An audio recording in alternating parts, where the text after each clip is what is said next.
Hello, everybody. Welcome back to another episode of Detours. As always, I'm your host, Mel. If you're watching on YouTube, I'm sorry for the chaos that is my background. We just got back from a bikepacking trip. And if you're not watching on YouTube, well, then you don't get to see the chaos. And I'm very happy you don't see that. But I digress. Today is all about Meaghan Hackinen. And for folks who don't already know, Meaghan won the women's race at this year's Tour Divide. She cruised into Antelope Wells at the USA-Mexico border in a time of 15 days, 23 hours, right on the nose, winning the women's race, setting the fastest time on a Grand Depart, and coming in at 7th overall. Oh my goodness, like her ride was so incredible right from the gun. She was riding so strong. At a number of points during the race, she was ahead of Lael Wilcox's record dot. She was chased hard by second place woman Anna Jagger. A truly thrilling race this year, battling the elements, snow, mud, electrical storms, you name it. It was a really wild ride this year. And this was also Meg's rookie run, so dare I say this is a truly impressive rookie ride from her. Today we get into all about her ride from Banff to New Mexico. She shares highs, lows, things she learned about herself, and maybe teases us that there may be a book coming. We'll see. Anyways, I'm so grateful for Meg for making the time to chat. This was truly a wonderful conversation, admittedly coming out a little bit later than I had hoped, but I digress. I think the wait was worth it. So without further ado, let's hear from your women's winner of the 2024 Tour Divide, Meaghan Hackinen. Meg, welcome home. I guess I can say that now. You're back in Kelowna. I'm back in Kelowna. I am so stoked for this conversation with you, Mel. Oh, me too. I'm really pumped. One, congratulations. Like such an incredible effort. And it's such a privilege to watch your dot for, what was it, 13 days, 23 hours? 15. No, not 13. 15. Oh my God, what am I talking I wish it was 13. I wish. Skipped a few states there. Yeah, I might have skipped a few states. Well, how are you feeling? You've had quite some time now to recover. How are you feeling? I think I'm like well into my recovery. My initial issues were like very swollen feet. I had like edema, and then my hands were pretty good. I had a pretty sore butt, a big golf ball size lump on my ass that is back to normal, thankfully. Okay, great. And then like extreme fatigue and exhaustion and just not being able to function for very long in one go. A lot of naps, a lot of sleep. And, you're always tired after an ultra, but this was more than I have experienced. Like the thought of going up and down a set of stairs was too much to even consider, like having to go buy groceries when, we arrived in our B&B in El Paso. It was just like, are we really going to do this? It took like 3 hours to bike 2 kilometers to the grocery store and then go funny, shopping. But it's funny. And then come back. It was funny because my bike was making terrible noises too. And like, it was just a parade of clowns. I was riding with finishers number 6 and 9, Aiden and Ian. And then of course we didn't have a bike lock. So we had to take turns in the store, which just took forever. And you're probably going in there being like, like overstimulation to the max. Oh, so much. It was a lot. And then we went to Walmart, and the junk food selection is unbelievable. And of course we're getting some healthy things, berries and fruit, but like, I think I had grabbed these like super sugary waffles and I was carrying around, and in the end I decided to put them back, but just things that you're like, oh, this could be fun. And then you're like, no, don't go for the sugary items. You've had enough. Get something green or orange or, something that is from the earth and maybe not from a factory. Something from the earth. Yes. That's that we did have some good food, some good salads and stuff like that in the coming weeks, but also, or coming days. It felt like weeks that we were there. Giant bowls of cereal, like that just became the thing. Like we just had cereal like children and watched monster truck rallies and like Tour de France. The life after ultra is such a funny, weird time warp. And I can't, like, I've never done something the length of the divide, so I can't imagine, coming out of a 2 week focused effort and reemerging into society and like reintegrating and all of that. Like, it's so wild. Yeah, definitely an experience in itself. Well, I'm stoked that you made it back home safe and had an amazing, amazing ride. I don't think I've ever asked you this, but why the Tour Divide this year? Like, what's made you have that itch this year? I think because, I think as the pendulum swings in 2023, I did short, hard races here in BC mostly, and I Mm-hmm. had a great time. I had some solid results.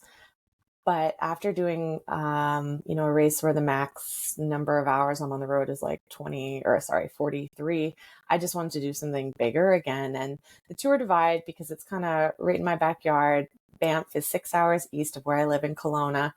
Cool. It seemed like a logistically easy choice, not easy to race, obviously, but easy to Yeah. get to.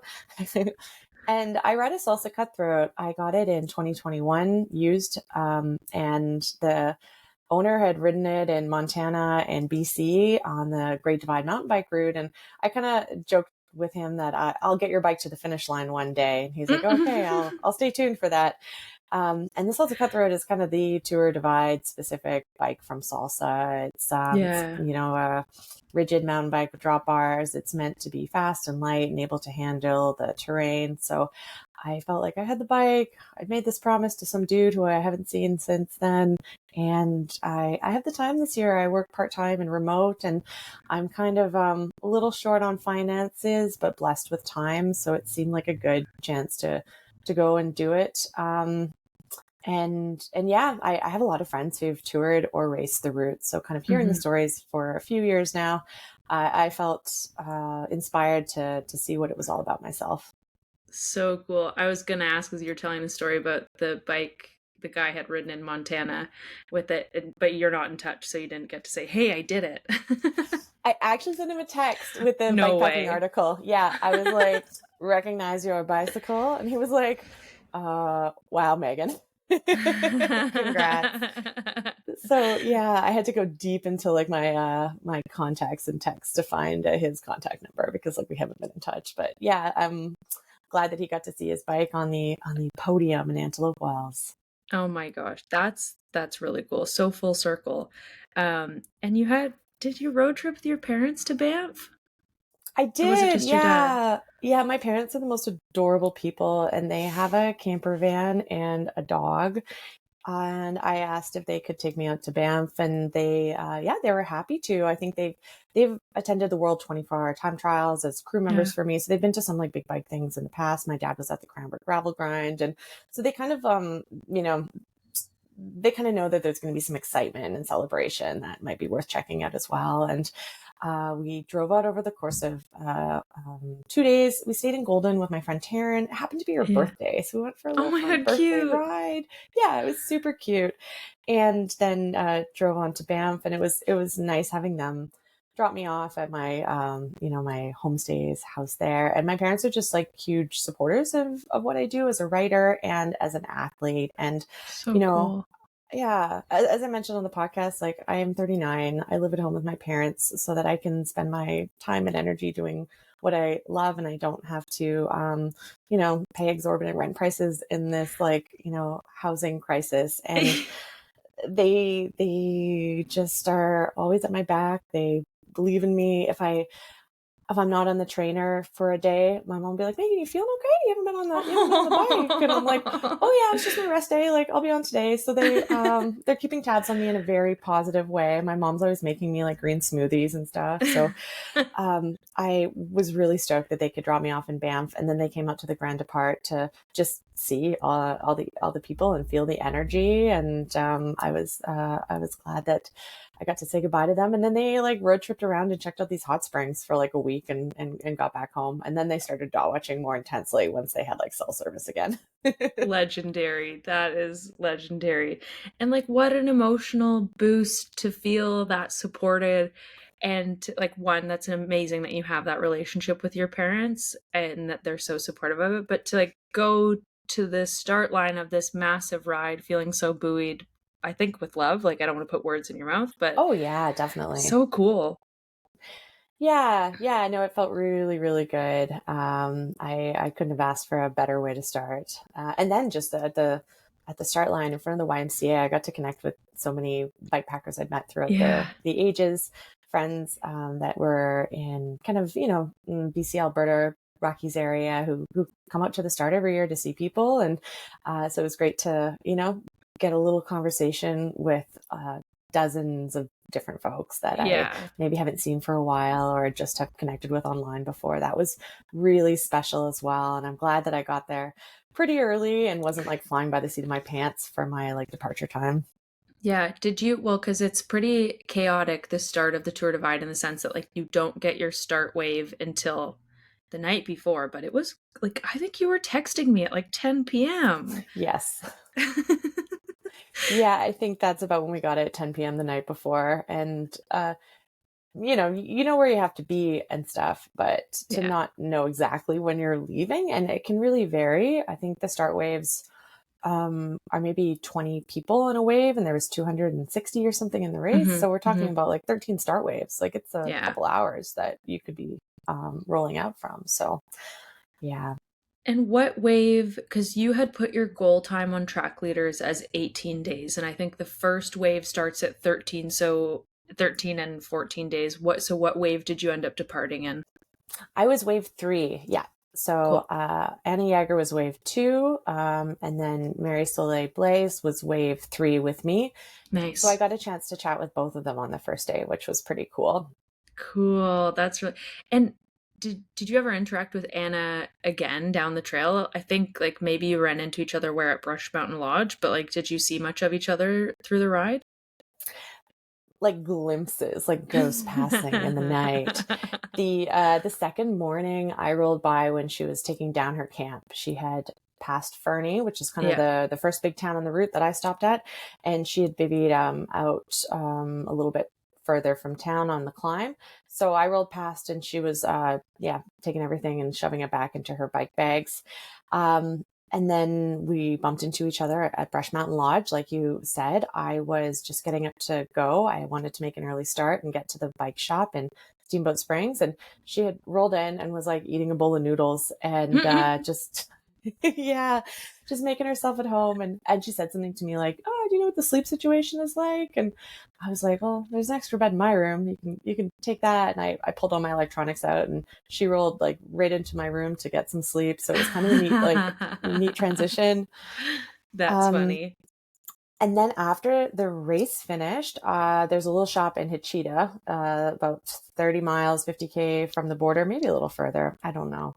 Anyways, I was heading down there to hang out and just like eat food and drink coffee at the shop. And she was rolling through on her way to the finish and hopping back on her bike with like a bunch of ice cream and stuff. So we got a quick photo, and I wished her luck, and she said congrats. And it was a really short interaction in like the hot midday sun.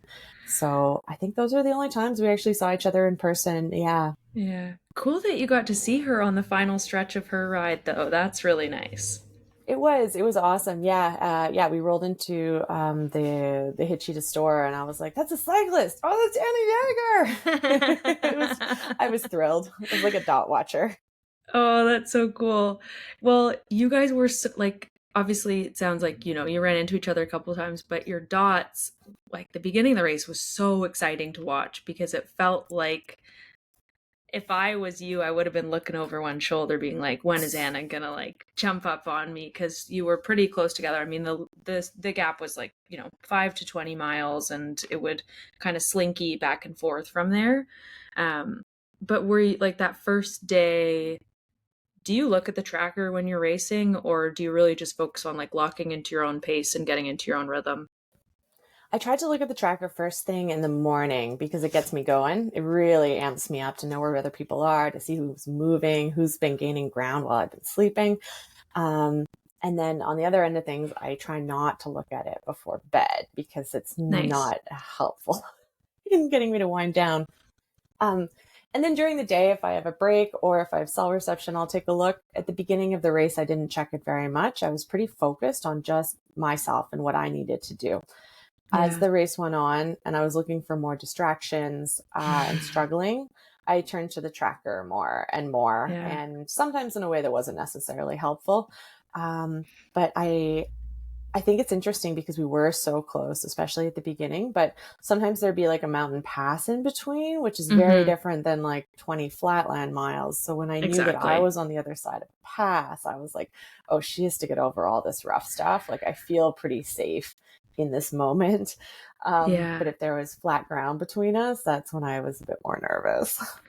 Totally. And that was kind of my mentality from the dot watching perspective, is like every time I got nervous about how close she was to you, I'd then pull up the elevation profile and I was like, "Oh, like obviously no disrespect to the effort she was putting down, but it's like there's a mountain between the two of them. Like it's not just like you said 20 flat miles." Um and where, I forget, and I should have written this down, but where on the course did you two get ahead of the record set by Lael? Oh, that's a good question. I think before the basin or maybe around the basin. I know I was slowed down a little bit around there.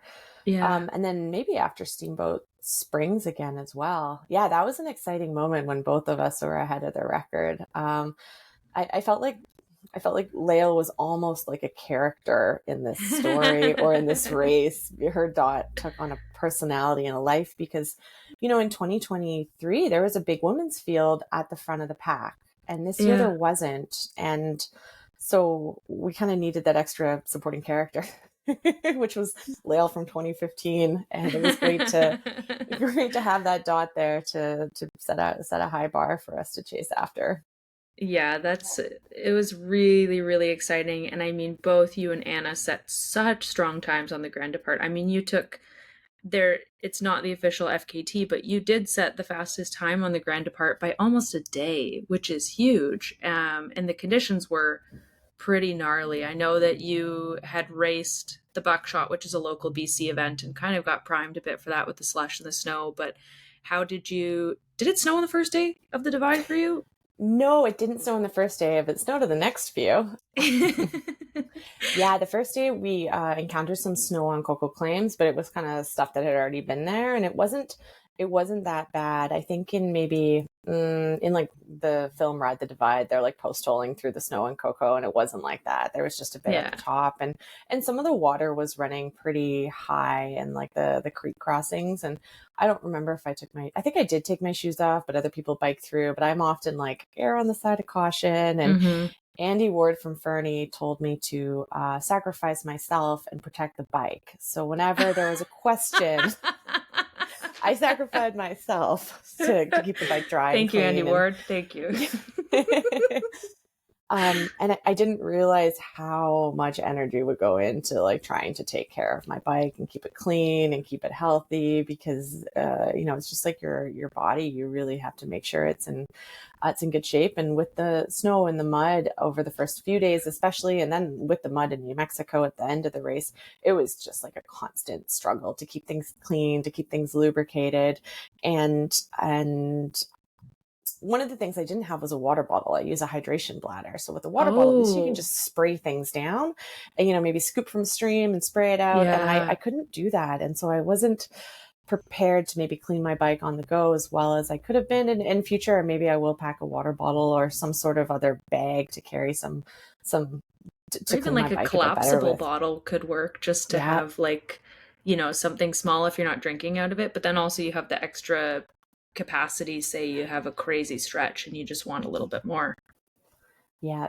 Yeah, I think there's a few good reasons to maybe have another way to carry fluids, but it was so hard to keep the bikes clean at the beginning, and I just worried that the gods would see me not maintaining my bike and be like, well, we'll show her, broken Well, headset or something like that. wait, I would say you remained mostly unscathed. And like, I think you said Yeah. you had to replace a derailleur hanger and you had a bunch of punctures somewhere in Colorado. But like, what was your I don't want to call it ritual, but like, yeah, what was your like cleaning ritual, or like how did you maintain some semblance of bike care out there? Whenever I had an opportunity to clean my bike, I tried to take it. So if I saw like a hose at a gas station, or if somebody said like, there's a hose there you can use, I'd be like, okay, I'll go clean my bike. Yeah. I took it through a few car washes, one in Helena, one in Pinedale. Car washes seem pretty like, you just put your card or whatever in and spray it down, and you can really power wash the Nice. crap out of it. So yeah, so that was, and it's efficient. It just takes a couple minutes and you can really get it clean. I tried to stay on top of keeping my chain, lubricated. So whenever I heard it make a noise or I felt it a little bit creaky, my tendency is to put it off until the top of a climb or whatever. And I would just stop and deal with it right then. I ran Nice. out of chain lube because I'm used to doing road ultras where you don't use nearly as much. And I'm also used to dry conditions.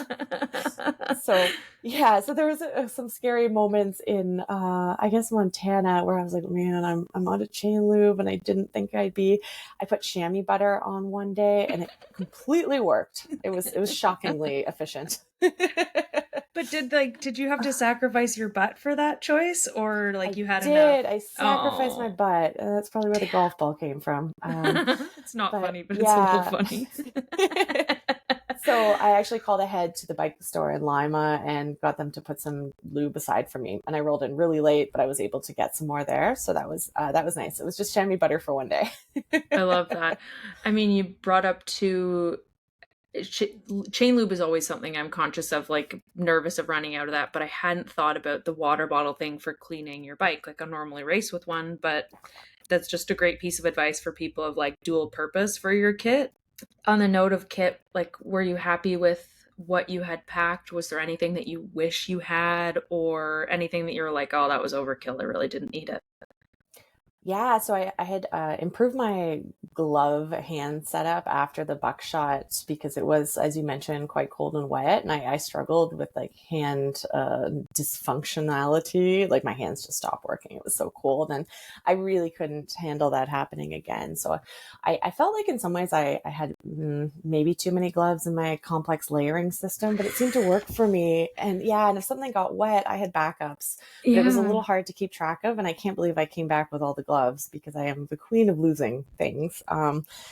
So yeah, so I don't think that was overkill. I think the one thing that I wish I had was my water filter. I have a squeezy water filter, Uh, like a bee free, and I pulled it out at the last minute because I just couldn't find space. And I was like, wow, I guess I could put it in my jersey pocket, but I didn't want to commit to having a filter in my jersey pocket the whole time. And then I think maybe from looking at race leads, maybe Uba's breakdown didn't look like he had a water filter. So maybe I was a bit influenced by what other people were doing. And I was like, I'll be fine with chlorine tabs. And I really missed the filter. Like there's so many great streams to filter yeah. off of and drink out of, but I wouldn't quite trust them to just drink straight out of. And you don't want to get like, beaver fever while you're in a Giardia or race, something like Giardia. that. That sounds like a real fun way to finish something off. Um, so I definitely missed getting access to clean, fresh, delicious tasting water, and the Because chlorine chlorine's tabs. gross. It's disgusting. It took all the joy out of hydration, like all of the Oh. joy out of it. And I probably only used like maybe a dozen pills or maybe 15, but I would have been more keen to drink more water if I was able to just filter cold, fresh stream water. And I think maybe stay a little bit more hydrated. So that was something I definitely missed. And I think it was a reminder to like not look at other people's packing lists, to do what works best for me. And, I think I could have sacrificed maybe a pair of socks, or How many socks did you bring? I brought 3 pairs, a waterproof pair, a thick wool pair, and a thin merino pair. And I lost my thin merino pair before I got to wear them, and then had to rebuy them in, No. Breckenridge. And I paid like $40 Canadian for a pair of socks. It was like 27 Uh, US or something. I know. I was like, I'm were not you gonna think happy about you this. bought them though? Yeah, I needed to. Yeah. Okay. When it got hot, the thick socks were just like overkill, and my feet felt disgusting. And the nice thing was the bike shop that I paid for these expensive socks at, they were like, oh, we can give your bike a wash for free because you're a Tour Divide rider. And I was like, cool, I'll take whatever I can to Awesome. make the most of this exorbitant purchase. So I got a bike wash out of it. $40 socks in exchange for a bike wash. I love it. Yeah. And I mean, the cool thing about the divide is you shared so many times, and like we hear this from a lot of dividers, it's just about like, obviously it's a self-supported race, but in terms of the businesses along the route, they're very supportive of the divide. They're very excited. There's dot watchers everywhere. But like, yeah, I mean, the guys at which bike shop it where they gave you a bike to go do your resupply while they fixed Amelia? Right. That was, I think, the Rio Grande bike shop in Del Norte. I brought my bike in to get the front tire changed. They said they could do it right away. They threw it right up on the stand. And then they gave me a bike to go resupply so that I wouldn't have to walk like 5 blocks each way in the hot sun and waste all my precious energy. Just really lovely folks. They asked me some questions about the race, but they didn't do it in a way that cost me race time, right? Like my bike was on the Nice. stand, they were working on it. This is all time where I'm not going anywhere anyways. And yeah, I think you're so right in that the Tour Divide route really comes alive, or I guess the Great Divide mountain bike route, and has a lot of love for racers, and I think people touring as well. And it was so cool to have those little boosts and interactions, because often when I'm doing an ultra, I just feel like a crazy person, and yeah, no one understands what you're doing. And it's a lot of energy to explain an ultra race to Yeah. someone who's never heard of one. So not having to explain myself, to have people instantly understand that I was challenging myself in a way that is not normal, but does have some sort of purpose. Like I am taking part in an event. It was awesome, and to just get the kudos and the high fives and the people. Sometimes people want to ride with you for a bit, and it's just a few minutes, but it's nice to see someone. When I came through Helena, someone met me at the gas station and chatted with me, and Oh, yeah, and then her friend rolled up. They both were dog watching, and then they like escorted me out of town, kind of like a police cruiser. They rode behind me side by side and chatted. One was on an e-bike, and they just like made sure I didn't get run over by a car. I don't know. They were so oh, lovely. I could just hear them chit-chatting behind me until I got to the edge of town, and then we waved farewell, and I was on my way, and they were, I don't know, probably stalking the next dot coming in. yeah. I mean, probably, but also the like people were probably doubly excited to see you because you were the first woman. So it's like Mm, a big deal to be the first. Like, there's of course winning the divide. That's a big deal, but like, there were so few women this year, and to be the first woman to come through and like be that kind of torch carrier for the pink dots is so neat that people were rallying behind that. I think it was Salida or Salida. I don't know how you say that town, but there was like a cheer station. yeah, that was really cool. Yeah, there was a few situations that was probably the most people I've seen cheering me on. But there was a couple times late at night where folks would be on the side of the road and they'd be ringing like a cowbell and calling my name, and it was really awesome because you're kind of in your bubble and you're starting to think like, how much longer? Like, am I really just Yeah. out here riding my bike at 11:30?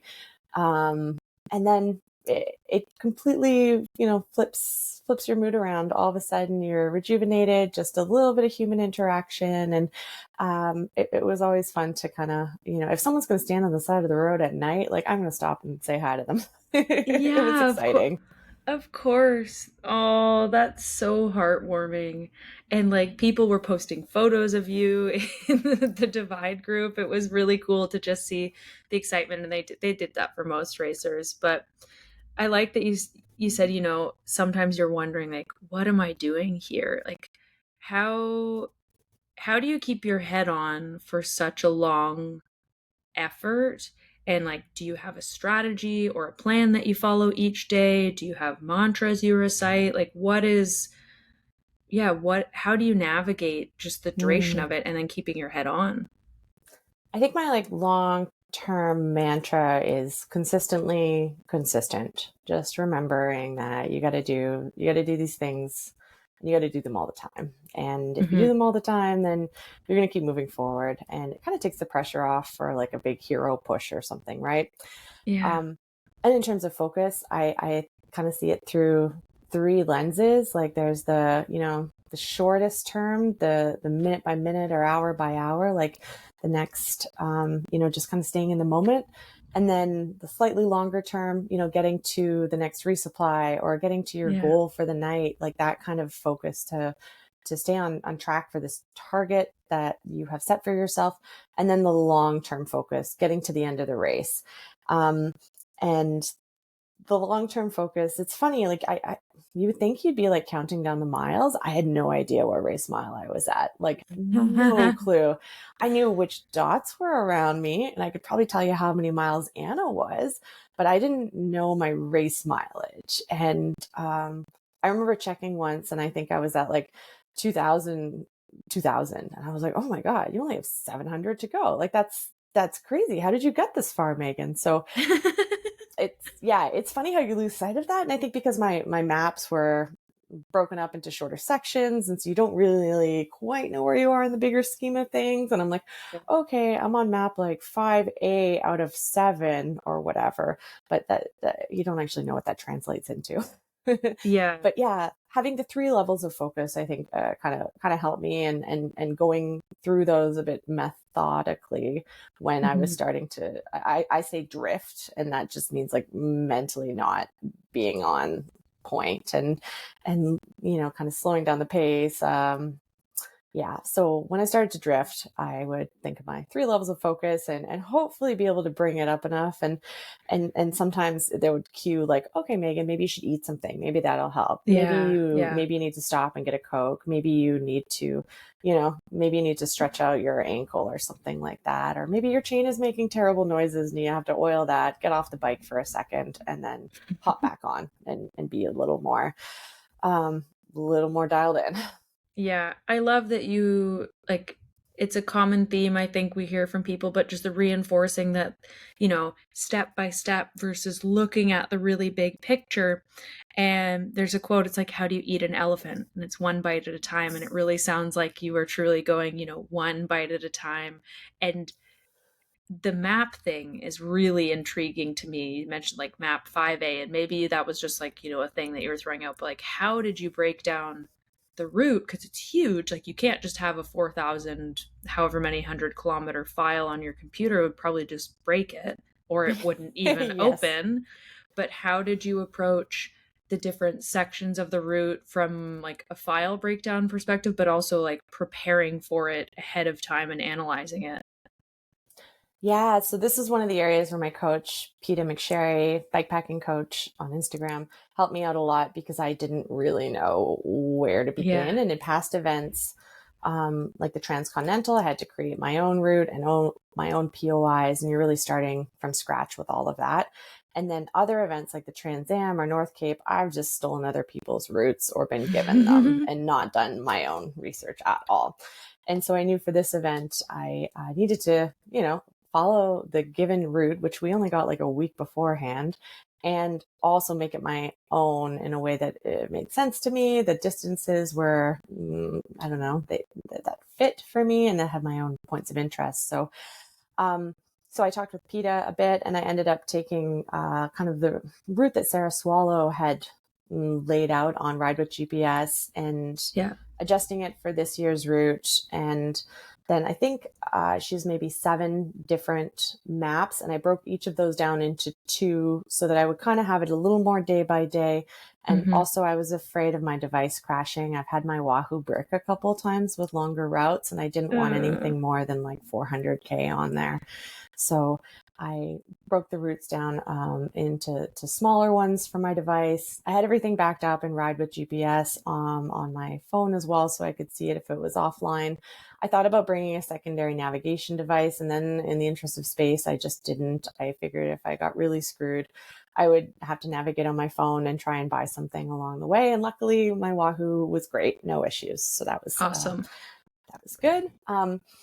And I had some other documents. One of my challenges was bringing all the information together while I was on the ride. And in future, I would try and consolidate more stuff into fewer documents. Yeah. But I had kind of a plan of what I wanted to do each day and an idea about where I'd stop and sleep. And I stuck with that for like 5 days and then completely I fell was off. gonna say, how long did that stick? Actually, I fell off the first day because I stayed in Fernie and I hoped to go further than that. So day one, it fell off, but then I hopped back on and did some bonus miles and got back on the plan. And then in Lima, I made it to Lima at like 2 a.m. and I knew that I couldn't stick with my ideal plan. So yeah, so maybe day 5. So I had that document, and then I had purchased the one of 7 kind of resources, and then I just didn't know what to do with it. I had so much other information. I really didn't make use of it. And I think that I can't remember the guy who puts that together. It's a great resource. I would definitely recommend it. There's a lot of information that I did not use. But I think it's difficult for me to really understand the gravity of an event without being there. And now that I've seen the passes, I can like understand the elevation, and the distances and all of that. Like I can visualize it a lot better. So that reference material is not like I just can't quite compute it without actually being there. So now that I've been there, it's more useful to me. So I guess I better go do it again now that I have both parts.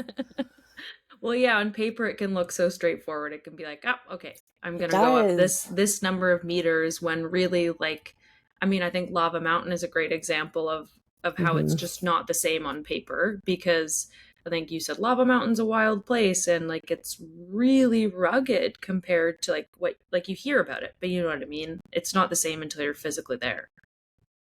Yeah, that is so true. I had planned a much bigger day that day actually, and was initially disappointed in my mileage, but then thinking back, like I had a good day in terms of hours on the bike, and I think that's probably a better way to think of it. How many hours are you on the bike or pushing the bike in the case of Lava Mountain? Because once you have to start dismounting and moving your bike around, it's fatiguing, but in a way that's more difficult to measure. Like I wasn't using a power meter, but you can't, your power meter is not going to read anything when you're carrying your bike over down logs. And that's arguably more difficult than actually pedaling it. Right. And then, let's throw some snow and sub-zero temperatures in there just for fun. Did you wear a heart rate monitor while you were racing or no? No, I don't like heart rate monitors. They remind me of bras that are too constrictive. And I know you can put them in other places, but I just don't really like them. And every coach I've worked with is like, just wear the heart rate monitor, Meaghan. Come on. And then just please. And I can't. I tried to use a Fitbit to get other data, and I end up feeling anxiety and like judgment from this device. So I just don't really deal with that stuff. And then I offered my Fitbit to my dad, and he took me up on it right away. So now it's gone. I'm glad he's happily using it. Didn't waste my money. It was a gift. Yeah. Well, good for you for just sticking with what works best for you. And I mean, I think that's a great like piece of, just wisdom to people. It's like you are a very successful coached athlete, and like, all the metrics in the world are great, but you can sacrifice some of those things. Like you don't always have to be using absolutely everything, because realistically, like if it's going to make you an unhappy human on the bike, it's not really worth that gain, right? I think that's very true. Yes. I think one of the things that you said like throughout in the updates that you were sending me and I was posting is you're like, I really am trying to make sure I have fun and I enjoy this. Like it's a really physical effort and it's a really mental effort, but what were the things that helped you find joy and fun while still really pushing yourself? Being in an incredible landscape, to me, like just puts a smile on my face, especially when you've worked so hard to get there. And you know that not many people get to see these places, right? These kind of sometimes lost and forgotten roads are they take you into really special places. They connect things in a way that is so surprising and interesting. So I would say the landscape. And before the race, I was chatting with my coach Peta, and we bumped into Justinas outside of the bike shop. He was getting something there, getting his bike looked at, and had a little conversation with him. And I asked him, like, hey, this is my first Tour Divide, like as a veteran, like, do you have any advice for me when things get tough? And he smiled and he said, look up, just look up. and you will be amazed and astonished, and you're going to feel better when you look up, you see the mountains, you see the sky, and you realize where you are. And like it's a wonderful gift and an opportunity.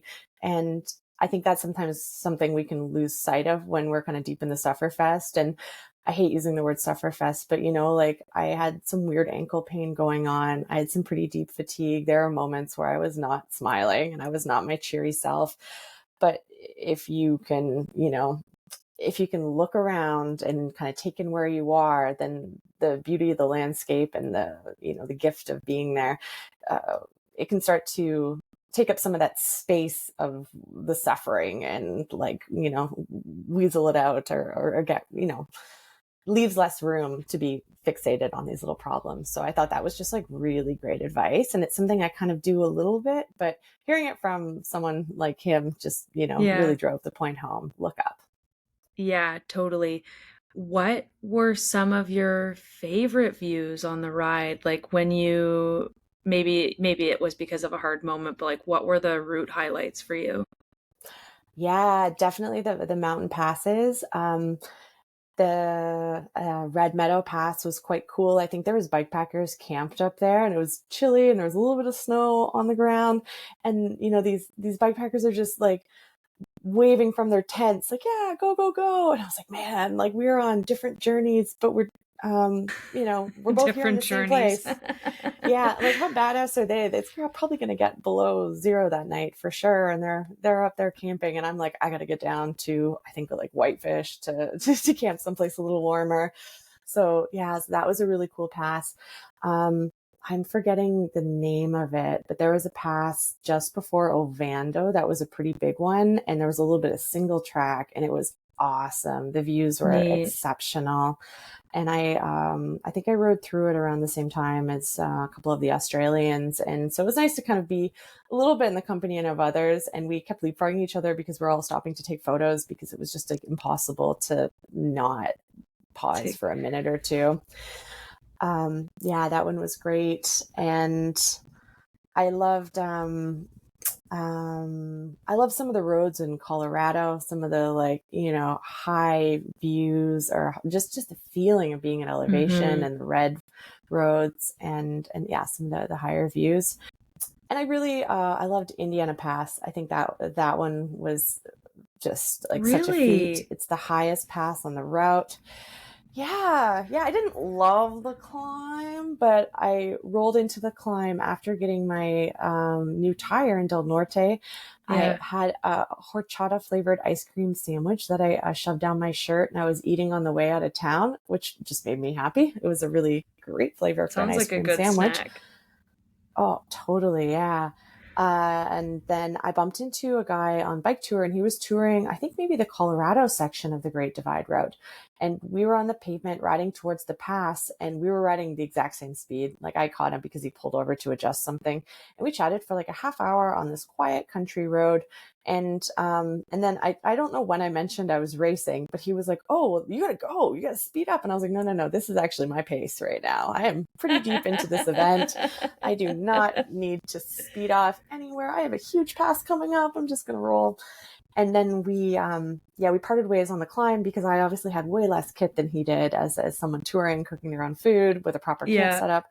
But it was nice to get to converse with someone who was just like a person on a bike and not doing the race. And we talked about some of his favorite camp spots, and yeah, it was a lovely conversation. And then I did the climb, which, yeah, I'm not going to say I love the climb, because I was pretty tired at that point. There's nothing wrong with it. It's just a big climb. But I got to the top around sunset, which is always a special time. And Wow. Yeah. yeah, and of course I had this like ambitious plan of descending pretty far to camp at a lower elevation. And I was like, oh, it'll be an early day. I'll be done at like 10 or 11. And of course I roll in at like 12:30 or 1 or something. I always do this, but yeah, you I think I think get better at everybody does estimating my that. speed. Yeah. There was like so many incredible views. I think the one that was like the prettiest as a dot watcher was Tagwati Pass. Like that looked crazy with the rocks. Yes, I forgot all about how gorgeous that pass was. Yeah, that was a really special one. you go over the road pass in the Trans Am. So I'd kind of done that pass, but differently in the past. So it was neat to revisit it. And the off-road section was incredible. It was like, yeah, it was just an awesome road. The rocks were wild. And I think it was one of those days where I wasn't really riding with anyone. So it was very, very much like this, yeah, special solo solitary experience. You kind of feel like you have it all to yourself, which of course is not the case, but I enjoy that feeling. It's it's expansive and it's like allows for a lot of space for reflection and Hmm. like you feel so small out there. But you mentioned you ran into a bunch of tours and sometimes you would see people on the road and like from a dot watching perspective on a map, it looks like sometimes, you're always riding with someone. It's obviously not the case, but I'm curious like how often did you actually end up spending time or leapfrogging with other racers on the route? Yeah, and day 1 and 2, I rode quite a bit with other people for shorter periods of time, and I really enjoyed that. It was quite like celebratory and fun. Historically, I after my first race, the Trans Am, which I rode almost entirely with other people, I've really tried to ride race by myself because I feel like I need to make my decisions on, Mm-hmm. without anybody else like influencing me. So I've tried to do other races by myself, and not really prioritize riding with other people. I think in the Tour Divide, it was great because when I did end up riding with someone for 10 or 20 minutes, or an hour, we were very much in our own schedules. There Yeah. was no commitment to waiting for anyone. We were at the front of the pack. We were both very serious in our own schedules. So it was nice to be able to connect briefly and then move on. So I think all of my connections after those the first 2 days were pretty brief. A lot of just kind of chats while someone was overtaking me, or vice versa. Yeah. The one person I did bump into a few times, I guess there was a couple. There was Sportsman. Cade and Sportsman. Yeah, Tom Fabian, Sportsman. That's his So he was Instagram a handle for rider. people listening.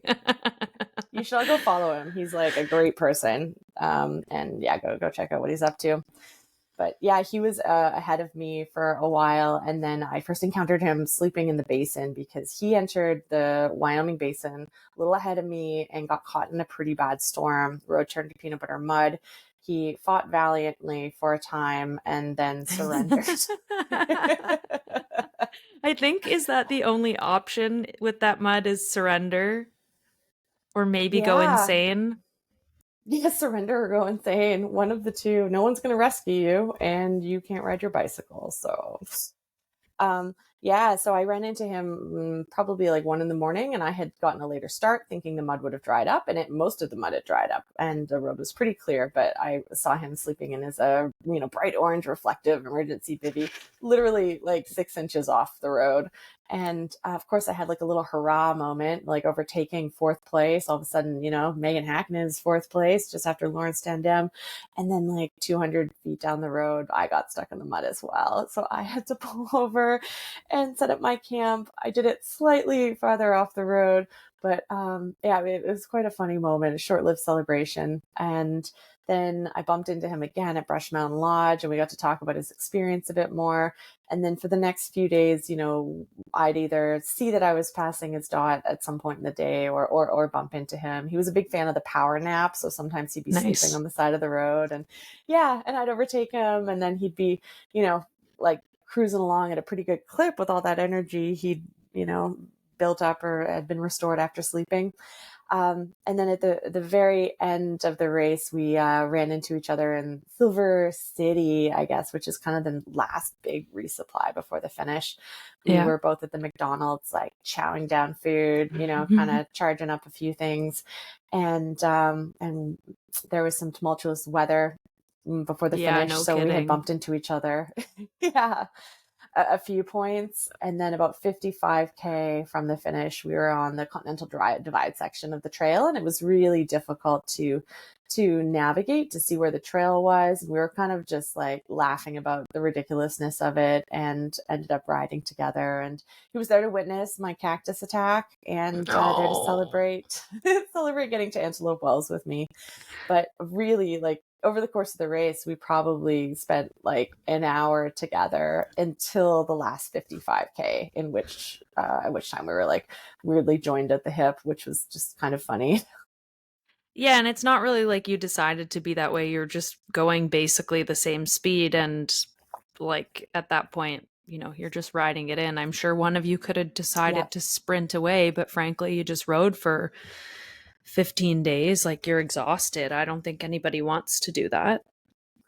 Yeah, that's kind of how I felt about it. I tried to like visualize myself like taking off to ensure that I got the lead spot, and I couldn't. I was so tired and beat down at that point, and I I guess I would have been okay if he took the sprint and came in ahead of me. I was kind of fine with whatever happened as long as I crossed that finish line. Yeah.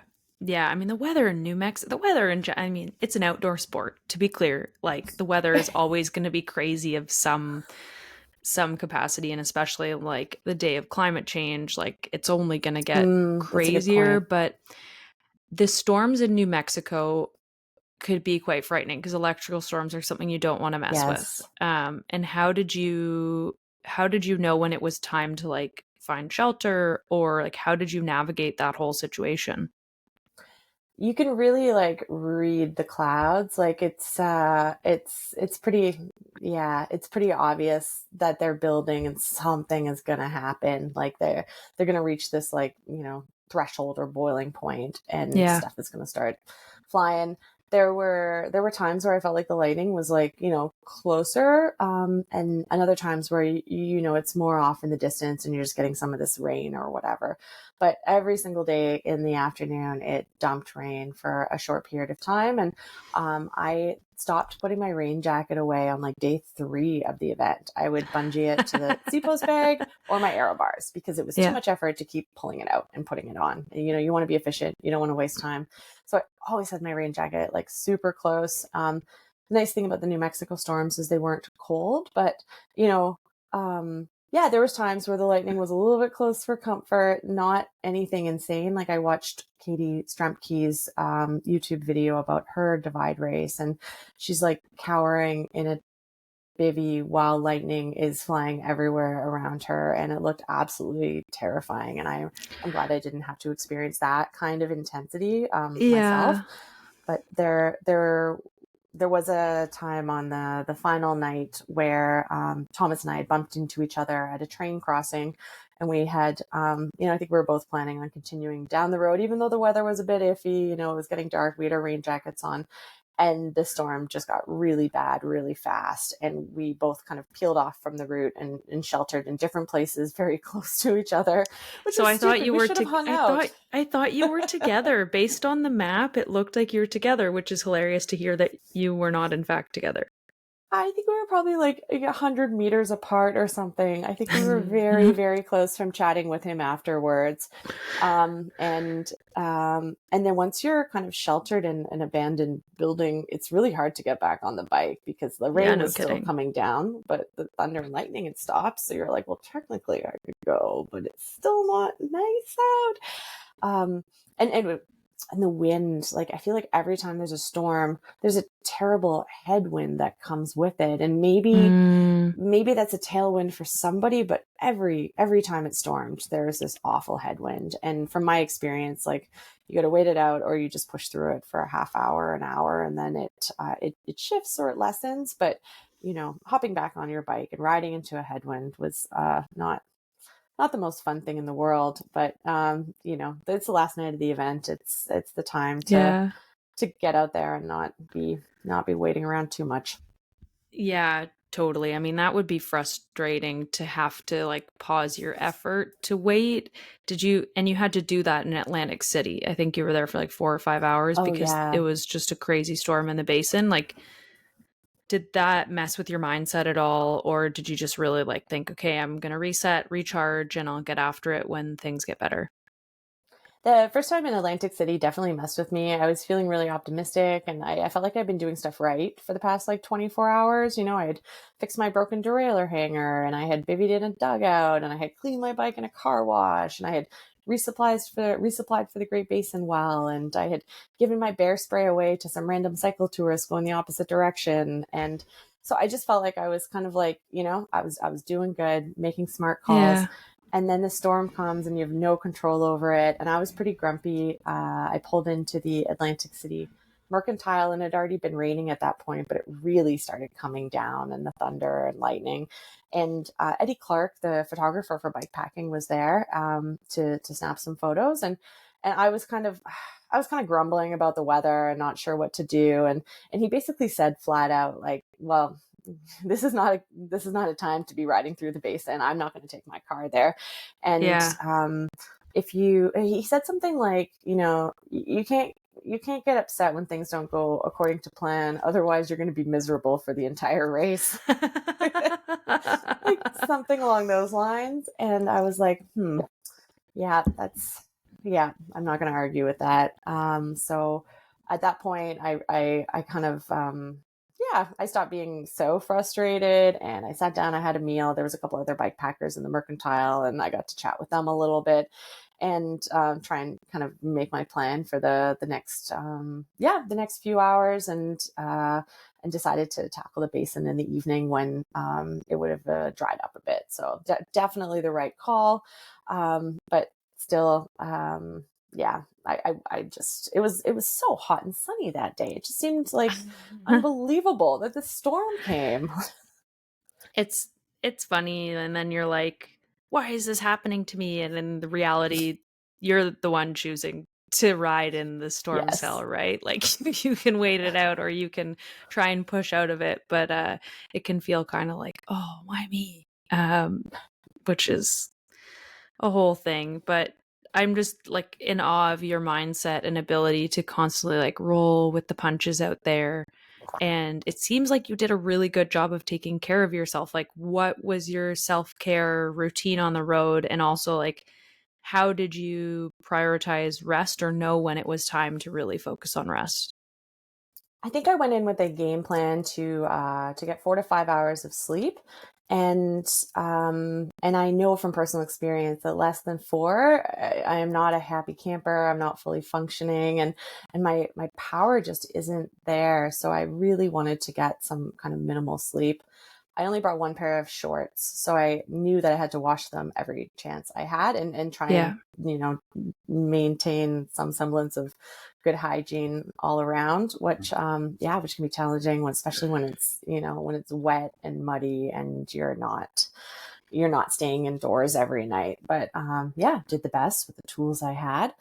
um, I I think like kind of just having a routine, when I was bivvying or getting to a hotel, so that I'm kind of like thinking about what I'm going to do when I stop, and then taking care of those items so that you're not wasting time, and you are doing all the things that you need to do. And if I forgot something, I would, you know, I would try and take a step back and do it, other than being like, oh, it'll be fine. I think, when it comes to keeping things charged, keeping your bike clean, keeping your body healthy, those are important things. And one of the tools that I use, it's not even a tool. I tried to like turn it down a notch anytime I felt like I was starting to suffer too much. Nice. Because it's not gonna, I mean, sometimes things get better on their own, but you don't want to keep pushing when you're kind of reaching the ceiling. You want to give yourself a little breathing room. So I felt like when I got to the higher elevations, I just like took it down a notch. I took a longer meal break in Lava Mountain Lodge to sit and eat. And that wasn't something I had planned out. I was going to resupply and run, but I just figured it would be beneficial to stop for a half hour, put my feet up, and, enjoy some regular breathing. Yeah. And not heavy breathing. So those types of things, and at the same time, like, staying focused on the race, like, and not letting time escape you, like being aware of where it's going, but, being okay with taking a few minutes to wash your bike, or, go to the bathroom and tidy up a bit. There was a couple days where I slept in, and other events I would have beat myself up. And in this case, I was like, well, I'll just be faster today. Go Meaghan. Yeah. And did you find the days you slept more, you were faster? I think so. Yeah. And I was definitely happier. The last night that I slept on the race, I think I slept 5 or 6 hours. I had a rough day before because I hadn't slept much. And the final day of the race, I was in great spirits. I really loved the stretch from Silver City to where the storm kind of hit us when I arrived at the highway before Hachita. It was Yeah. an awesome, fun stretch, and I might not have felt that way had I been a bit more fatigued and kind of just like dragging my ass to the finish line. Yeah. The other thing that I did that helped me create time for self care and bike maintenance and stuff was I did a 3-day shakeout ride here in BC in the Kootenays, Nice. 2 weeks before the race. Cool. And I did about 300 kilometers a day, and I slept 6 or more hours, and I still had time to stop at, cafes when there were cafes. There's not a lot out there, but I Yeah. still had, I still had time to take breaks and take photos and get a good sleep.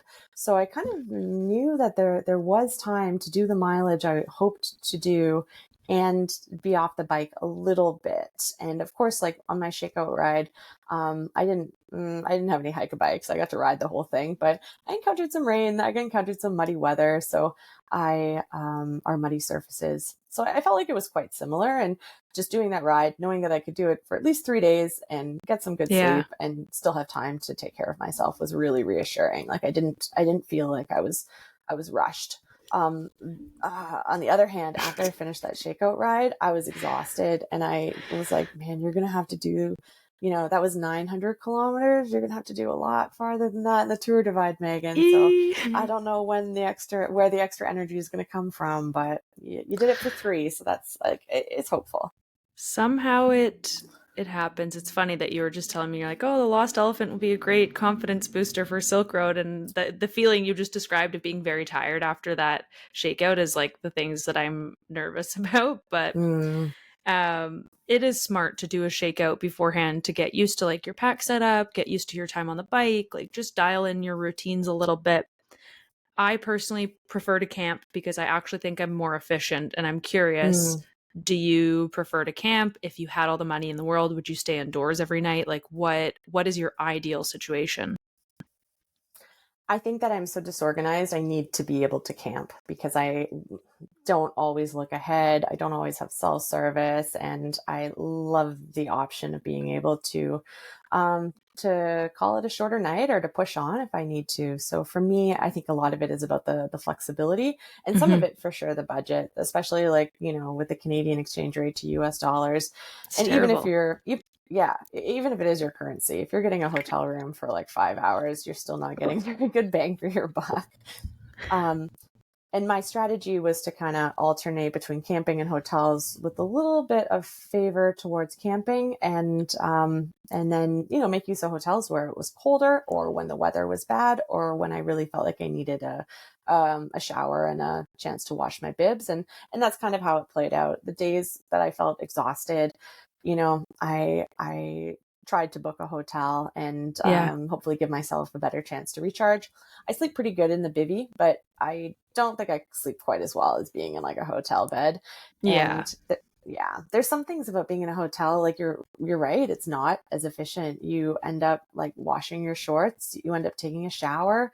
I didn't wash my other kit mostly because I knew it would take more time. So it seems silly that I'd be putting on this stinky jersey because I just didn't want to wash it. It's going to take me another 2 minutes. And, then I'm like, oh, maybe I could wash my socks. Like, no, Meaghan, just wash the bibs. Like, Yeah, wash the critical items, but it's also the comfort. This thing of like yeah, you get too like comfort is good. You need the hotels for the reset, the washing, etc. But I find that like you can fall into a trap. It's kind of harder to leave. Whereas like in the totally bivvy, agree. you're not going to lay in this field for the whole day. You're going to maybe linger for a couple minutes, and then you're like, all right, let's get the show on the road. It's time to go.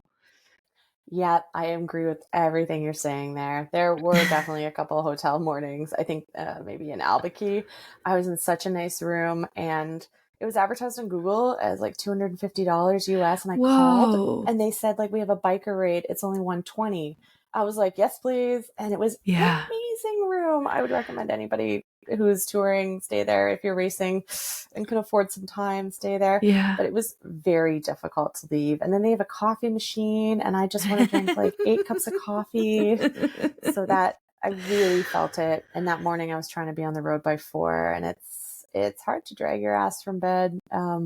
and be on the road at that kind of hour when it's so comfortable. Yeah, like there's these little oases and it's hard to pull yourself away. I think you shared that Brush Mountain Lodge maybe was one of those places, or maybe like because of the people that were there, but Yes. like tell me more about Brush Mountain Lodge. Yeah, so anyone who's been kind of following the divide knows about Brush Mountain Lodge. It's just when you cross into Colorado, I think, and the owner Kirsten is like just an incredible human being who brings you a Mm. pizza, and there's bike packers and other racers there. When I arrived, I was the first female, and we had talked a bit earlier about people being excited about the lead female. Brush Mountain Lodge, I think I got like a standing ovation applause from the crowd of people that were there, and it was like I was like, "Are you clapping for me, or are these other guys rolling in around now?" Um, it was just incredible. And there was some great bikepackers, great human beings like Alexandra Houchin and Katie Stremke and Simone Bailey, who I'd met in the Trans Am bike race, Jay Peterberry, and people just volunteering, Wow. hanging out, soaking up the vibes. And Alexandra was kind of my like handler. Like she showed me where the shower was. She gave me towels. She took my filthy, disgusting clothes and washed it. She puffed my sleeping bag and puffy vest or jacket for me so that they were like new again and not saturated with road moisture. Just like an angel. And then you want to stay and be part of this incredible this place and enjoy the experience, but you've got to go to bed. Like Yeah. sleeping is a priority, and I needed to get to Steamboat Springs early in the morning. I wanted to be the first person in so they could work on my bike right away. It was so difficult to pull myself away from the conversation around the table and tuck myself into bed. And I did it, but I was a little bit sad. And I think we all have those moments when we're racing where we just want to linger and Mhm. experience things a little bit more because we know how special it is, and we know this is a once in a lifetime opportunity, and it's not something we could recreate even if we went back to a place. Like, it's going to be different, and that's what I felt at Brush Mountain Lodge. And I remember like lying down in bed and tucking myself in and feeling a bit like a kid, like a little bit grumpy, like, I don't want to go to bed just Oh. yet. This is unfair. And I could hear people's voices, not in a way that was disturbing me, but just in a way that I felt FOMO. Yeah. It's so true. It's so hard because it's like you want to spend time with these people, you want to talk to them, but at the end of the day, you're racing and the time you have paused is precious and you need to focus Yes. on rest. And of course, like you still had some really meaningful interactions, but oh, it's so tough. I mean, Alexandra was at your finish though, which is so cool. That was an incredible surprise. I did not expect her to be there, but yeah, she was at the finish in her camper van, and she had prepared meals for me and Thomas. So clearly, she was watching the dots, and we had fresh cheeseburgers that she grilled for us, big plates of fruit, watermelon, berries, Oh, cookies, food chips, from the and earth. food from the earth. Oh, it was so delightful. And we arrived at sunrise, so like just a special time of day, and it wasn't too hot, so we could hang out and enjoy this meal. And I got to chat with her. I got to ask her a bunch of questions that had been on my mind. Hmm. And Alexandra's won the Tour Divide women's division on a fixed gear several times. She's done the route, I don't know, so many times I've lost count. So it was really wonderful to have someone who knows exactly what I've been through, in both the great and the challenging ways, there to share this experience. And there's also a lovely woman named Jill from Bisbee, Arizona, who came out and brought me a change of clothes and her wonderful dog, and was just there to Oh, celebrate with us. And it was a really cool, low key, finisher's celebration. And I'll remember the three of them and the dog for as long as I live. yeah. I mean, no doubt there's so many stories to come out of the divide. Do you, did you find yourself out there being like, oh, I'm going to write about this moment? Or like thinking maybe, there's an essay or a book coming or like I mean, obviously you don't go into these experiences being like, I'm doing this so I can write a book. But I'm like, did you feel that way as you were riding? Yeah, definitely. I felt like there was a lot that I was carrying into the race in terms of experience and expectations and stuff. And sometimes that played out and sometimes it didn't. And there were incredible landscapes, that I would love to share through my words. And then, the interactions with people and the things running through my mind were, like just all over the map, but it kind of, yeah, it was fun kind of having that commentary. Like, if I was writing a book, this is kind of where, this is what I would talk about. This would make it in there, or, some of the reflections that I would need to unpack more than, just in a social post. Yeah. Yeah. And the Tour Divide has been written about quite a bit. There's, probably a dozen books about it. One of my favorites was, I think, Jill Homer's Be Brave, Be Strong. I really love that. I really love that book. It's great. She's doing, like, I think one of the shorter versions of the Iditarod, and then she steps into water and then her foot freezes and she gets really bad frostbite. So she gets the first control and her foot is like stuck in her boot and frozen. And then so she has to recover from that as she's training for the Tour Divide. And then there's a breakup in her relationship as she's going to this race. So there's a lot of good material to work with. Like, she's recovering from an injury, she's recovering emotionally. And I think maybe she set the women's fastest known time at the time she did it. I can't remember what year, but the way she describes the landscapes, it's really beautiful, and her own experience. And she's very personable and open in a way that I find some of the authors I've read who write about the Tour Divide talk more about the route and some of the history, which is interesting, but I want to hear about what's in your heart. I want to feel your pain. I want to see your blood. Too. And she does a great job of that. Well, instantly adding that, I'll have to look it up and add that to the show notes. I didn't know about that book, but I'm excited to read more of your words as they come out in whatever form that is. And it sounds like did you learn anything surprising about yourself out there?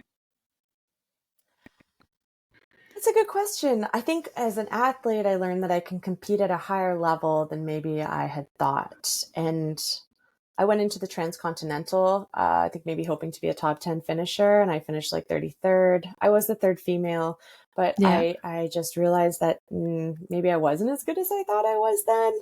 And I made a series of mistakes and got into a negative headspace. So there was a few things that didn't pan out for me in that race. And Tour Divide, I executed on my plan much better. I stayed in a more positive headspace. So as an athlete, I feel like I've demonstrated to myself and hopefully to other people that I can kind of compete in an international field at a high level. And that feels really good to me because I like competing. I enjoy, being part of this weird sport.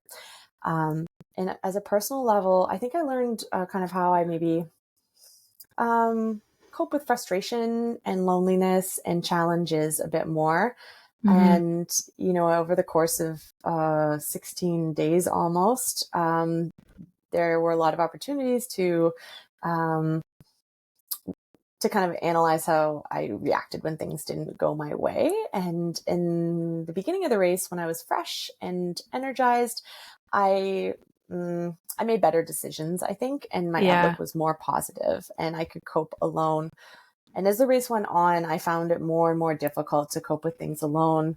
I was messaging my mom a lot more on InReach, and my partner James was doing the Great American Wheel Race, so I couldn't really contact him because he had his own challenges to face. And there wasn't a lot of cell reception, so I think I struggled sometimes with, not having anyone to air my feelings with or to. And I turned to my phone, even when it didn't have cell reception, to distract me. So I'd listen to podcasts and music. And I had an earbud scare where my earbuds stopped working for a day. Oh, and I freaked out. And I think, Mel, maybe it was a podcast I listened to you, and you said you bring a spare pair. I do. And I didn't. So I do. They're so small. Like, I know I know we talk about pack space all the time, but truly it's like the size of like a toonie. And for people who don't Yes. know what a toonie is, it's a Canadian $2. But yeah, they're tiny. They're tiny. Yeah, and I did bring spare cables this time, and Nice. I would add a spare pair of earbuds, even though it started working again. I think maybe they got water in them or something. But um, I really struggled that day to a point that I was like, come on, Meaghan, like you've been out on the road like 10 days. Surely you are not that addicted to your phone. Surely you can just be here without sound in your ears. But when I'm struggling and a little sleep deprived and I just feel like I need more distractions to kind Mm-hmm. of help me focus, if that makes Mm-hmm. sense. So I felt like that was a bit of a disappointing realization anyways, that I turn to my phone when things get tough. And if I had cell reception, I'm sure I would have been creeping the dots. I'm sure I would have been looking at the gossip on the Facebook page, seeing what was happening on Instagram. So like, thank goodness there was no cell reception anyways, because that is not a way to go faster. Yeah, I think that's interesting that I can understand the disappointment of like, feeling like, oh, you needed to rely on checking your phone and notifications, but I'm curious why like you have that feeling of potential disappointment around like listening to a podcast or something like that. That to me is like, I mean, there's moments for nature, but then there's other moments where you really just need to get something to clear your head and shift you into a different perspective because it's crazy to be out there for as long as you are in your own head. It's a lot of solitude, but you can also start to make yourself like just lose sight of reality and whatnot. So Mm. yeah, like do you normally just try to not listen to things or like what's that all about? No, I listen to stuff, I would say probably half the time. Yeah, especially on climbs and Yeah. situations where you're kind of grinding away. And and especially for me if I'm on pavement and there's like traffic blowing by, which sounds unsafe, but I kind of figure if I'm going to get hit, I'm going to get hit. And I don't listen to stuff when I'm in the city, but I'm talking Yeah. more about like the highways here in the interior where you're like, okay, I've got 100K between towns on You the know side there's of going the to be road. consistent cars all the time. Like it's not like a car is going to Yeah. come out of nowhere. I think it's that's a really great question. I guess I hoped that somehow the tour divide and maybe these experiences would make me like more resilient and self-satisfying as a human, so that I could just like look internally and be able to find what I needed to continue on and not have to rely on my phone for entertainment and engagement. And I guess it maybe just saying like my phone like that diminishes it. Like I am, I'm listening to some interesting podcasts with cool people sharing Yeah. points of view and things about the world that I don't know. So there's a lot of engagement and growth that could potentially happen there. And like what else am I going to be doing? Like I've still got my eyes to look around and soak up It's the a great time scenery. to learn about something. Put on like an It is. economics podcast or gardening or Man, I could use some lessons in economics. couldn't we all? Finances. I think it was like Katya when I talked to her about Colorado Trail and she's like, "Yeah, I listen to like Freakonomics and I like to learn about like the way society works and economics." I was like, "I don't think my brain could compute that, but like hell yeah for you." Yeah, same here. I don't think I have that many brain cells online at that point, but yeah, But no, maybe I'm being too hard on myself, but you I are. You did feel definitely like a are. tug towards the phone in a way that I didn't in the first half when things were going well. Like yeah, yeah, but I made it through. I was I made it through. Yeah, and it's a learning, right? It's a continuous process and like that was something unexpected and now okay, like maybe there's things I can work on or different tools or just like it's something to be cognizant of and maybe it's not necessarily a super bad thing, but it's just a lesson that will take time to distill into something else, right? Like Hmm. you're we're imperfect people. It's impossible to have like a perfect run on anything. Um, Yeah, I think that's a good thing to keep in mind. We're all perfectly imperfect.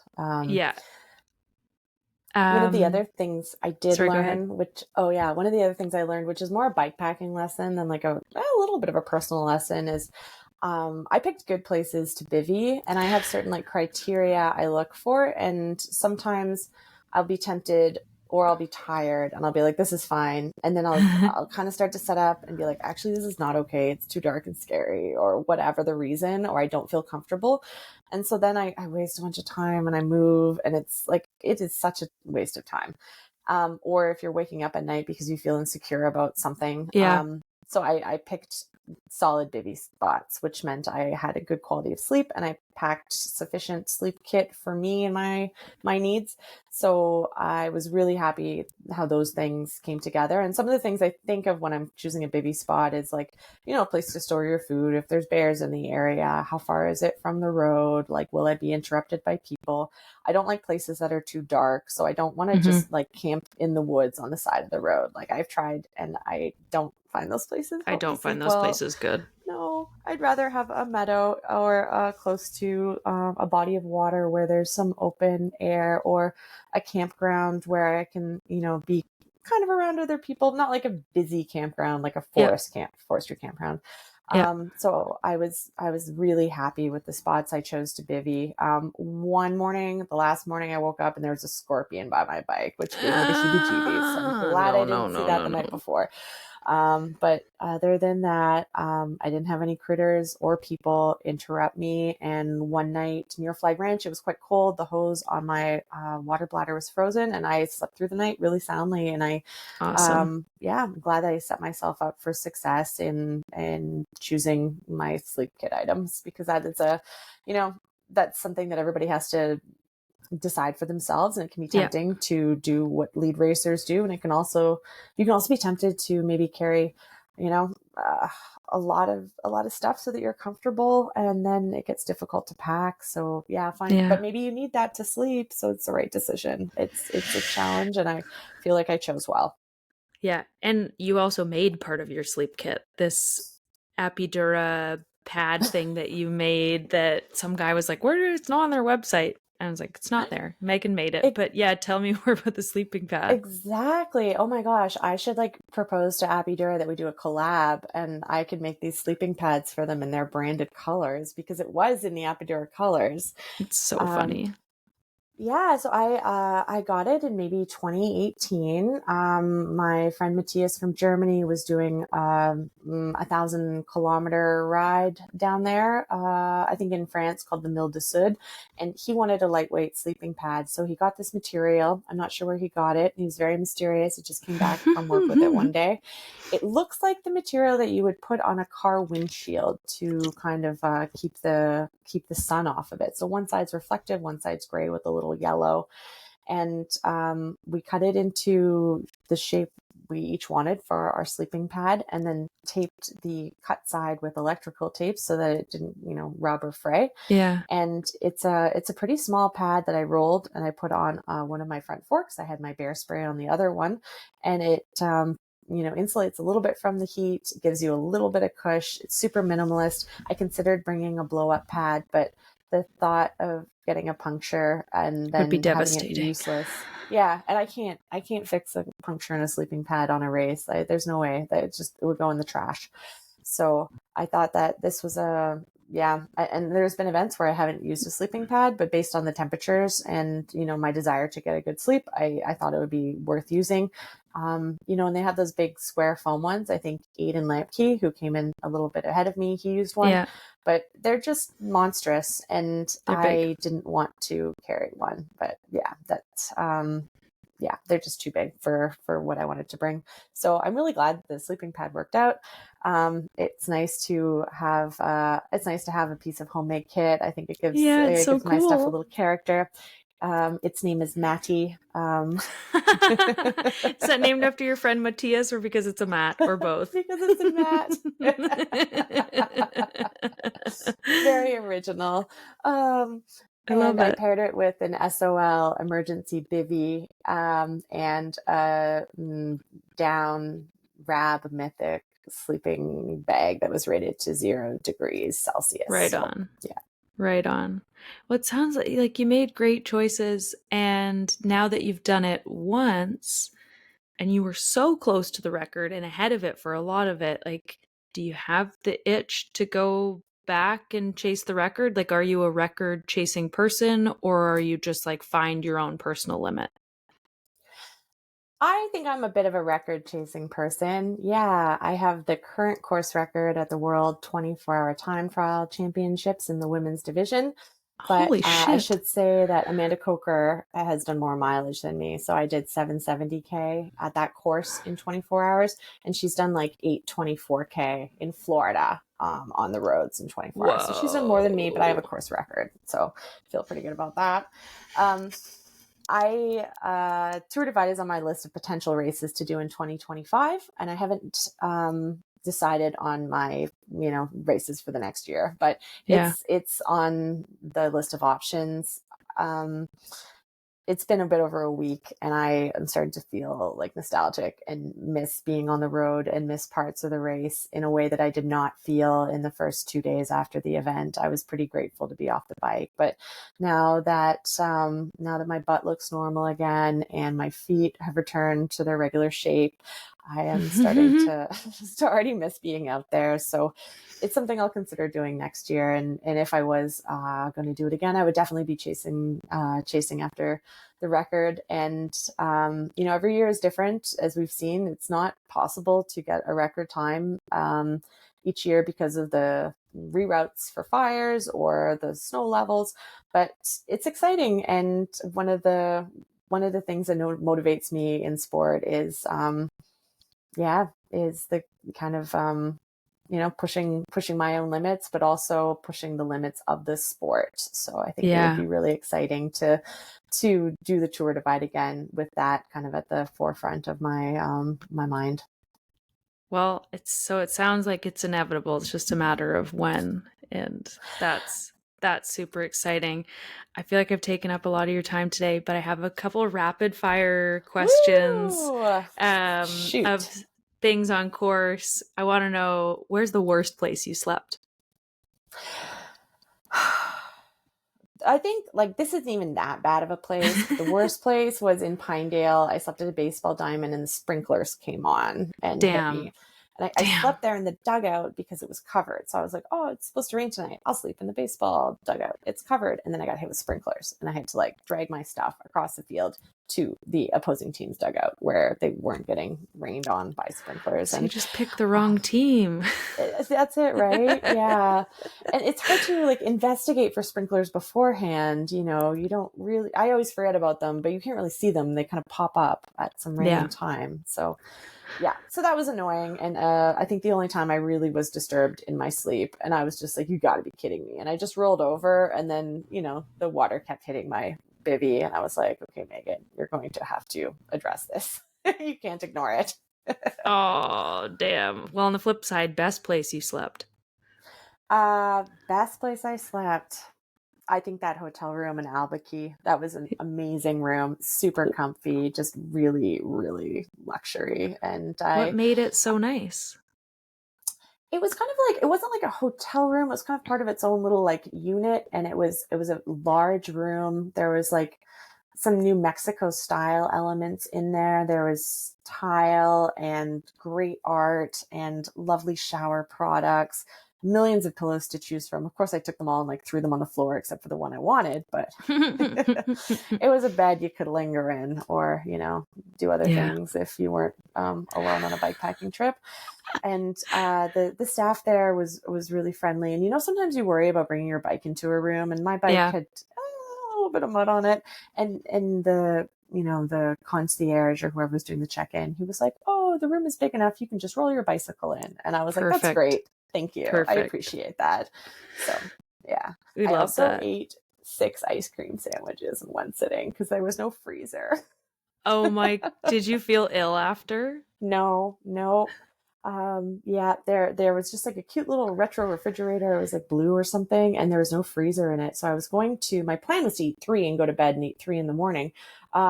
And then I realized I couldn't keep them. So I ate 3, and then I just like opened up the box and started eating, and then I went to bed. Oh my God. And I left like all of this ice cream debris in the trash, and I was like, they're going to think I'm a monster, but I guess I am. I'd argue. Fast biking monster. Were those ice cream sandwiches the best thing you ate, or what was the best? Well, okay, I'm gonna split that in 2. Best like meal stop and then best gas station. Best meal stop was Pie Town. That was incredible. I'm so glad I made that stop. I didn't stop to sit down very many times. And then second best was probably the pizza in Brush Mountain Lodge. That was also super delicious and not a personal sized pizza. It was a large pizza, and I really enjoyed it. And then in terms of like gas station, like a single item or like a resupply stop. Like item you got from a gas station. Yeah, okay. I mentioned the horchata flavored ice cream sandwich. That was pretty yummy. And then in general, I really like the breakfast burritos, the microwave ones. I Nice. mean, With your okay. mayo. Condiment queen. Condiment Um, queen. Outside of Salida, I forgot what the next town was, but it was about 17 kilometers away. I stopped at a gas station to resupply before going over Marshall Pass, and they had burritos that were made from like a food truck, and they were only like Yum. $4 each. Yeah, so much better than the frozen ones. And I purchased one, I ate it on the spot, and then I came back, purchased another one, and ate it before bed. And they were just like delicious breakfast burritos. I brought a ton of condiments with me for the later one. Mayo and taco sauce, probably Nasty. some little green Nasty. onions. But calories, calories, calories. So, I mean, whatever you I gotta mean, do. I should probably like reconsider how many condiments I use, because it is a lot of energy and time to open them up individually, right? Like if I'm gonna be into mayo, I should just get the bottle, carry it with me. Oh, gross. But then you get into the crunching of the math like, okay, I'm burning this many calories to open these packages and they're going to give me like you don't need to go down that rabbit hole. No, and I'm not good at math either, so Yeah, math is not my strong suit. Was there anything particularly nasty you ate en route? I mean, I don't think I purchased it nasty, but the candy and the smashed up chocolate that got warm in my feed sacks, that was a little bit gross. Yuck. Yeah, some of my candy like escaped the bag, so it would just be in the bottom of the feed sack with like all the other grit and stuff that happens to be there. And sometimes I would Awesome. like, yeah, put like a gummy bear in my mouth and just be like, I don't think I'm gonna. No, and I would just spit it out. It would be just like, yeah, everything sticking to it, and you feel like you're pulling something out of the couch cushions. And Gross. yeah, so there were a few bears discarded unintentionally on the side of the road, and R.I.P. then bears. right. But yeah, no, I didn't eat anything that upset my stomach. Just food that I wouldn't normally buy, like those like little Debbie's, like honey rolls. And I love donuts, but I like, fresh baked donuts and not the ones in those vacuum sealed bags and stuff. I, Yeah, I yeah. ate so many. I mean, that's the smash and grab life of the divide. Last Smash and question. grab, so good. That's what it is you're just, or I guess it's grab and smash. You're not smashing first then grabbing it, right? But one song to summarize your tour divide. Yeah, Lady Gaga and Ariana Grande's Rain on Me. I can just picture Yeah. you. Why that one? I Is think it because it because rained? sometimes I have a difficult time embracing the elements and the challenge, and I do it, but sometimes I'm a little bit grumpy about things, and I know that I'm not doing myself any favors. So if I just like accept that the weather is what it is, and I am here, and like as cheesy as it sounds, like let's make the best of it. Like I chose to be here. Mm-hmm. Um, then I'm gonna have a way better time, and it's not gonna be sunshine and rainbows all the time. So I think the rain on me, like it's a fun, upbeat song, and the lyrics really spoke to me. I think it's something like, I'd rather be dry, but at least I'm alive. I mean, that sounds pretty extreme, but I felt the same way. I'd rather be dry. Yeah, yeah, And but it you're alive and you're thriving. exactly. So I think the message about, embracing the elements, embracing the difficulties and precipitation. And yes, it did rain on me every single day except for the first day of the tour divide. So Oh I my God. brought me back to those days I used to bike commute in Vancouver. I know well, now it's just hot and sunny, but oh, I love that. I'm that everybody's got to listen to that song, and I'll forever think of you now when I listen to it because I can just picture you bopping down the divide, just like a little bit of head banging. Oh, totally. I definitely bopped my head like a total nerd. That's the best. Well, This has been so awesome, Meaghan. I'm super stoked for you. Again, congratulations. Like, seriously, beyond inspiring, and like so many great pieces of wisdom for people. And just really grateful that you took the time to chat.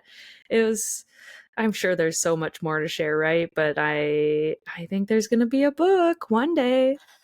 Yeah, I gotta save some of the secrets for the book. Otherwise, I won't have any way to market it. People just come here and listen to detours and be like, "Well, we got the Coles Notes version."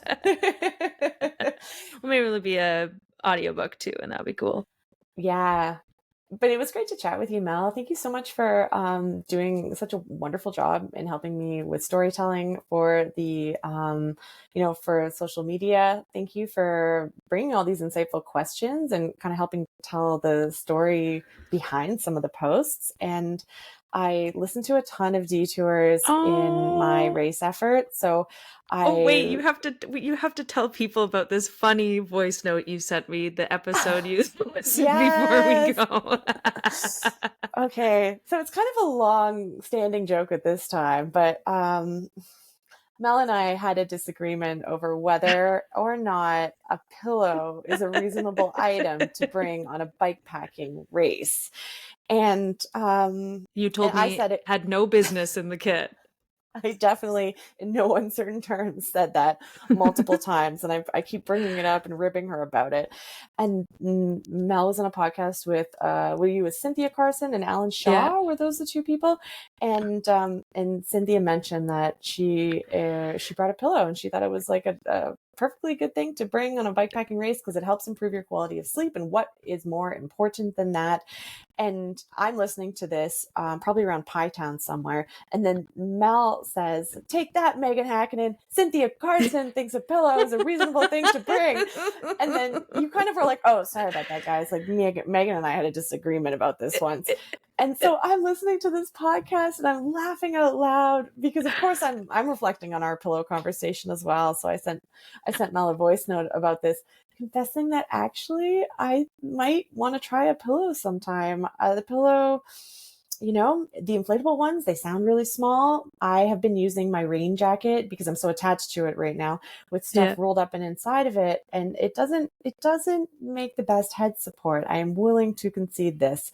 And I'm going to try a pillow, maybe not in a race, maybe just on a trip, but I'm going to try a pillow and report back to you and let you know how it goes. That's the essence of the note.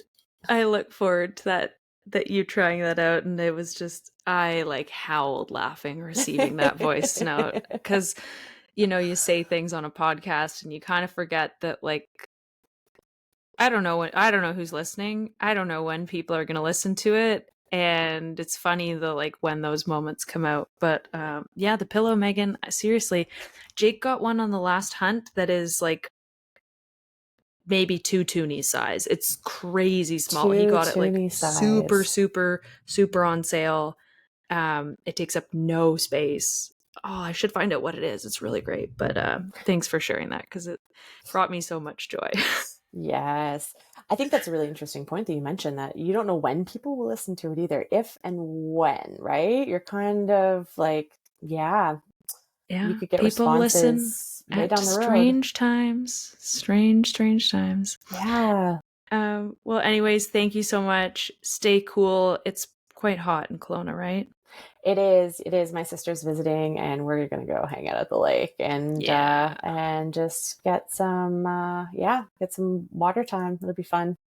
Awesome. Well, enjoy the rest of the summer and time with your family. And I can't wait to see whatever comes next for you. Thanks so much, Mel. This has been fun. And hopefully see you soon. Yeah. Thank you so much for listening to today's episode of Detours. I hope you love that conversation with Meg as much as I do. I definitely can't wait for that Tour Divide book. I hope it comes out. I will put some links in the show notes for her other 2 books, Shifting Gears and South Away. And Shifting Gears actually just came out as an audiobook, which is a great companion for your rides. If you loved today's episode, please consider subscribing. It is a huge help and a really small gesture that takes like 2 seconds. Also, leaving us a review is another great way to support. And lastly, if you have a few dollars to spare, consider buying me a coffee. It really helps in the production and creation of the show, and means a lot. Anyways, thanks so much for being here, everybody. Really appreciate you listening and hope to catch you next time. Happy trails.